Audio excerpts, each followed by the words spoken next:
Okay, thank you so much guys for watching this channel. My name is Morris Jordan Kawesa, straight out Aromatic Entertainment. My beautiful name is Morris Jordan Kawesa. Ninawe nabadde ku TVM nemndaba omuntu nga gamba my beautiful name is so and so. And I was like, wow. A name is a beautiful thing, yeah? A name is a beautiful thing. Nina obubaka okuva mu Aromatic Entertainment. Before nga sinagenda mubaka oba nga sinabasomera bubaka buno, njagala okusooka okubebaza mwenna abali ku channel eno eya Morris Jordan Media. Nti mwebale nnyo, mwebale ddala. Ntumiddwa omukulu Sir Ahmed Rwanda Matino abasiima mwenna. Mwebale nnyo okubeera nga mulaba filimu zaffe. Mwebale kulaba Damage season 2. Mwebale kulaba Pressure. Mwebale nnyo, mwebale ddala. Atera mwebale kulaba ekyekango. Mwebale nnyo, mwebale ddala. Wali eri ku LM Movies. Atewo zino zo ziri ku channel emanyiddwa nga Trusty Films. Era nangamba nti akusaba go wenna atana subscribing. Please subscribe, like, comment and share. Because bo sharinga ete tuba tugenda viral, atera bo commentinga tusoma obubaka bwo, tusoma comment yo ne tumanya kiki ekiri ku ndowooza yo oba ki kyolowoleza filimu za Aromatic Entertainment. We love you so much and we appreciate your support. We can't take it for granted. We will never take it for granted. Please subscribe on Trusty Films YouTube channel, Stacia Movies YouTube channel, ate ne LM YouTube channel. Atera ne wano ku Morris Jordan Media. Please subscribe, like, comment and share. Bamta Morris Jordan Kawesa, straight out Aromatic Entertainment. Kakati kangende mu bubaka. Ebbaluwa eno yawandikiddwa aba Aromatic Entertainment. Obubaka buno bugamba ki? Bugamba bwe buti. Omutwe omukulu gugamba obubaka bwaffe ku mbeera y'okusaasanya emirimu gyaffe ku mikutu egitali gyaffe. Obubaka bwaffe ku mbeera y'okusaasanya emirimu gyaffe ku mikutu egitali gyaffe. Ewe heading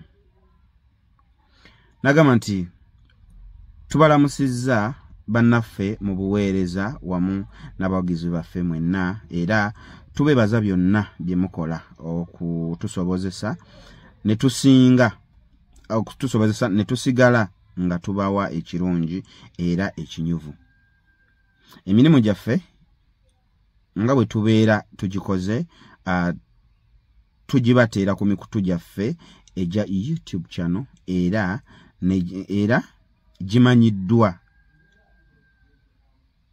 nga mujjo mulimu Trusty Films, LM Films ne Stacia Movies.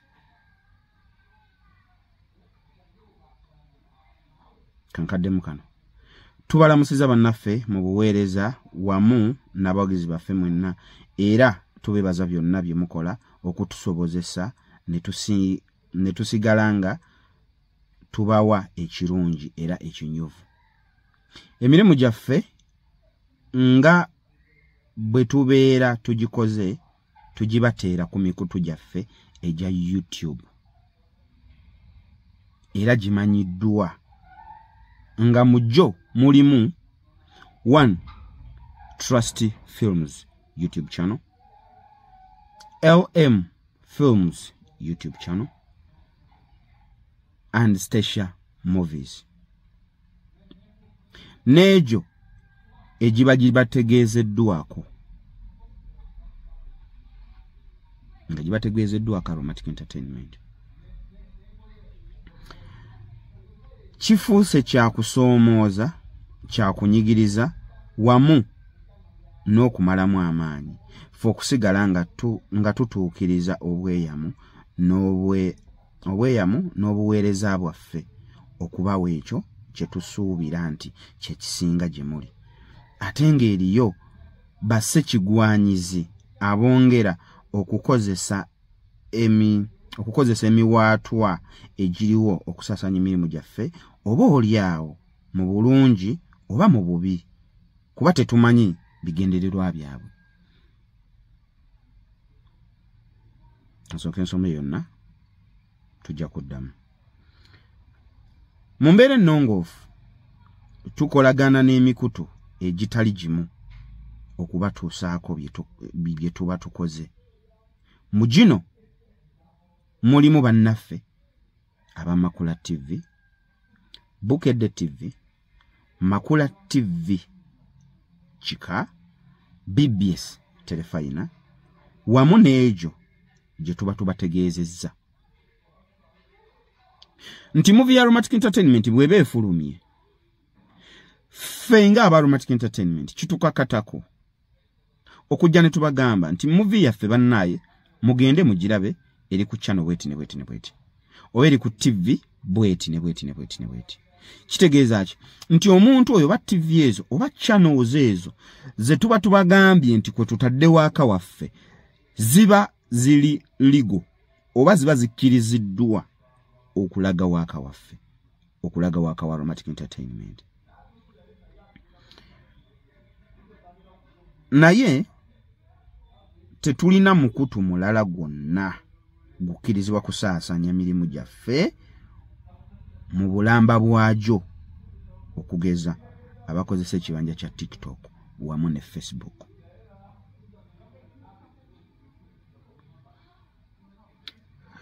Tuze nga tusuubira era nga tukkiriza nti kye mukola mukikola mu mutima mulungi, oba oli awo mu bwa Sseruganda.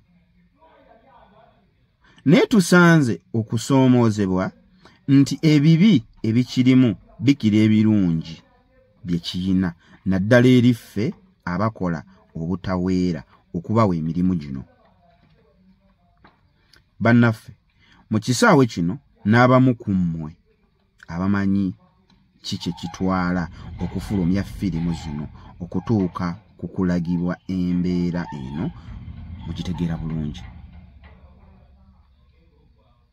Mumanyi obugubi bwe tuyitamu movie eyo okubeera ng'efuluma nejja neba ng'ebalagibwa, oba netuuka ku YouTube channel yo oba netuuka ku TV yo. Tusuubira tulaajanye ekimala, twegayiridde ekimala. Kati nga sina tukaleka nsoke njimaleyo. Tusuubira tulaajanye ekimala, twegayiridde ekimala, oba oli awo n'okulabula tukoze okumala. Tubategeeza nti emikutu ne tekinologiya abawe beetu okukola kye mukola, era y'omu naffe atuwe ekyanya okukuuma ebyo bye tukola.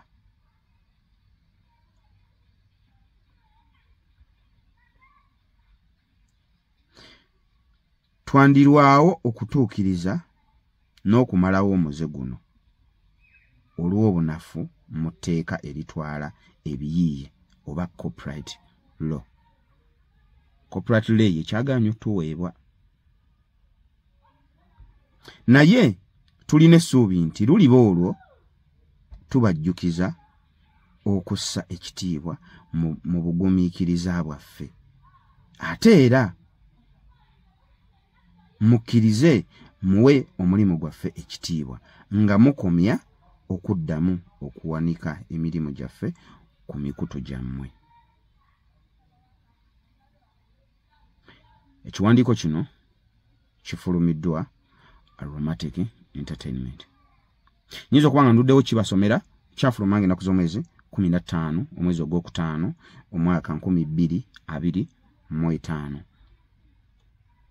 Olwali ennaku z'omwezi ziri 19 ndowooza omwezi 2025. Kakati first and foremost,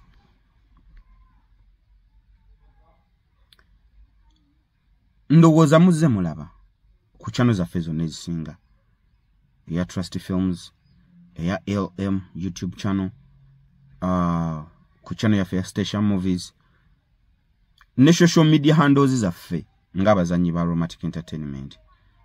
Tuze tulabula okumala ebbanga, tuze tubagamba era nga tubeegayirira baganda baffe. Tukimanyi mutuwagala nnyo era naffe tubaagala nnyo. Tuze tubeegayirira. Omanyi kino ekyokugaana okusaasaanya waaka ebaluwa yino bweti bwefaanana ngenda gibatera waawo mugirabe bweti bwefaanana ngenda gibaterawo mugirabe kino ekyogaana okusasanya waaka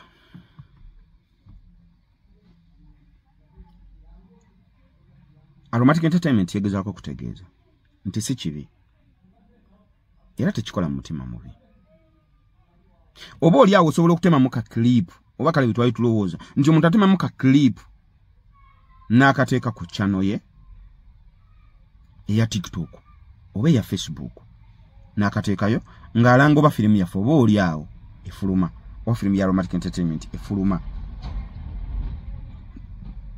ate tugenda kulaba nga kirimu obulabe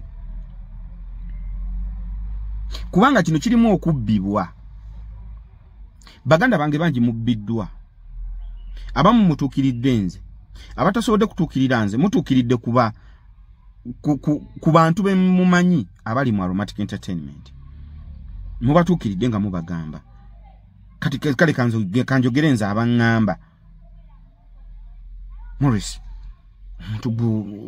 je baliko for example nze nina enamba yange ebeerako kuno era yiyo wansi awo so meaning buli omu asobola okuntuukirira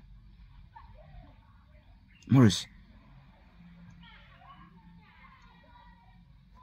waliwo gayo yali bwati ne bwati yansabye sente bwezi nangamba ngenda kuyingira mu Aromatic naye sente zange gayita nyingiza obudde buyise yangamba mwaka guwedde yanzijako emitwalo 5 yanzijako emitwalo 7 yanzijako 3 yanzijako 10 yanzijako 2 oyo so mu babiri banji bantukiridde naye nga ate tubagamba bachali baffe naye nga ekivooko abantu bano kwerimbika mu kifaananyi kye batali kiva kukuba nti balina TikTok nti oli agunjawo TikTok account olwokuba alaba nti nno tuyina channel ku YouTube channel emanyiddwa nga Trust Films kati ye naagunjawo channel oba TikTok account emanyiddwa nga Trust Films nga TikTok account kati gwe fani waffe bolaba nga tulina YouTube channel nga bagiyita Trust Films nogenda ku TikTok nosangayo account nga bagiyita Trust Films definitely omanya bumanya eyo TikTok account yaffe aba Aromatic Entertainment era omuntu oyo takomaawo ku TikTok account ye ajeno ku Trust Films n'atemamu ka clip oba bu clips n'abuteeka ku TikTok account ye kitegeeza ki nti olwokuba nti nolaba Trust Films TikTok account olaba Trust Films YouTube channel ate nga nebigendako byebimu byebiva ku Aromatic Entertainment YouTube channel byebigenda ku Aromatic Entertainment TikTok account chikuwa definite chikuwa okumala oba chikuwa ekifaananyi ekimala nti oyo omuntu wa Aromatic Entertainment era eyo account ya Aromatic Entertainment naye nga si yaffe nga tebangako yaffe nola boli nga akozeewo channel emanyiddwa nga TikTok account ngeriko Aromatic Entertainment kati bolaba channel ngeriko Aromatic Entertainment TikTok account ngeriko Aromatic Entertainment nga ne waka aliyo Aromatic Entertainment olaba kati for example tulaga Pressure ne Neighbor season 2 necheka tulaga Pressure ne Damage season 2 nechekango ogenda okulaba nga waka ono aliku Aromatic Entertainment TikTok account ye waka yomu aliku Trust Films ne ku Station Movies kati definitely omuntu oyo bakati olwokuba nti nno bafans baffe batwagala nnyo ate bambi bangi abagala okuyingira Aromatic Entertainment omuntu oyo agunjizaawo account eyo eya TikTok afuna ekyanya nti gwe bw'ojja n'ogenda mu kabox ke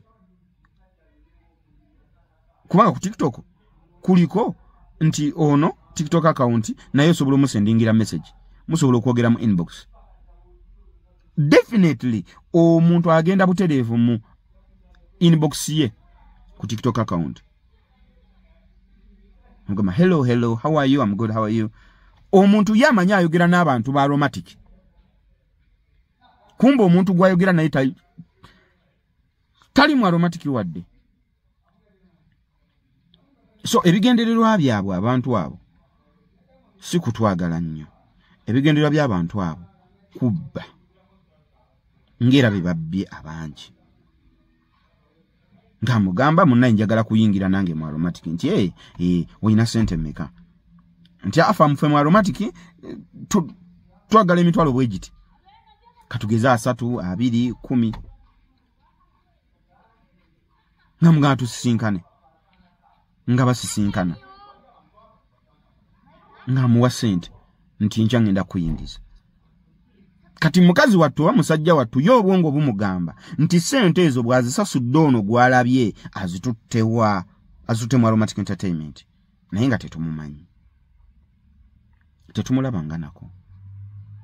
Tetuwogerangako naye. So kyekimu ekize kibaawo ku Trust Films, ku aromatic, ku Station Movies. So kwe kuvana ekiwandiiko kino era muno owuliddemu akawandiiko akagamba nti wadde nga teknologiya aliwo akuwa ekyanya ggwe ocreatinga account yo olowozesa abantu nti account eyo ya aromatic era ye teknologiya y'omu naffe atuwa ekyanya okukuuma ebyaffe oba n'okutracking okukwata kuba tulina bitwali tukutteko nga babbira mu linnya lya aromatic ne tubakwatako atali omu atali babiri. Kino tetukikola mu mutima mubi. Naye ku protectinga gwe. Tu protectinga gwe fani waffe. Oleme kugwa mu trap.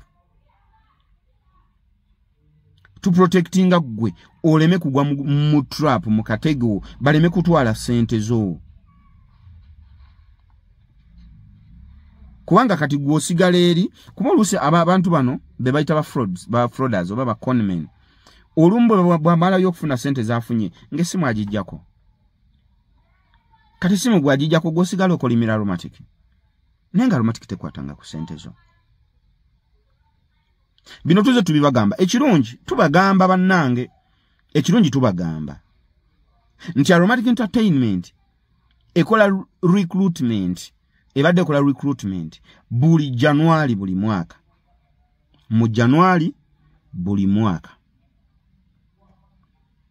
Era nga mukola recruitment tukolera ku St Henry's Gardens wano ku Salama Road oba we wakuleekana nga aromatic entertainment wekolera recruitment.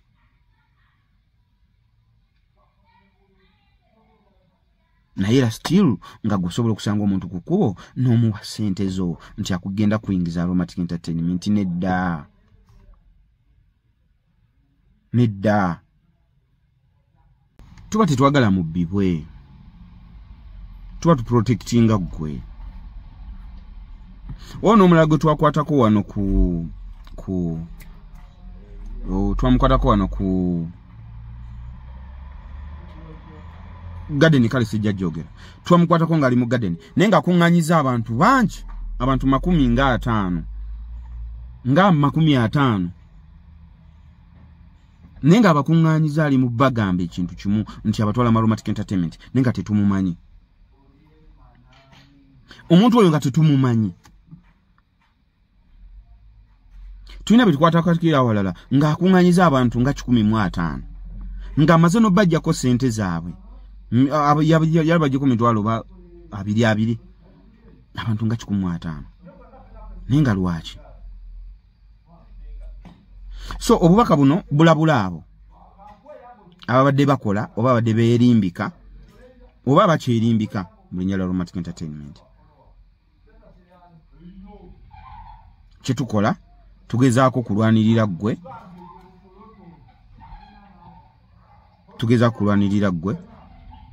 fani waffe oleme kubbibwa oleme kugwa mu butego. My beautiful name is Morris Jordan Kawesa, a straight outer aromatic. No, katinze teteba beautiful, ever handsome, right? My handsome name is Morris Jordan Kawesa, straight out of Aromatic Entertainment. Thank you so much guys for watching this channel. Mbagala nyo mwebali dala mwebali kuwagala film za Aromatic Entertainment.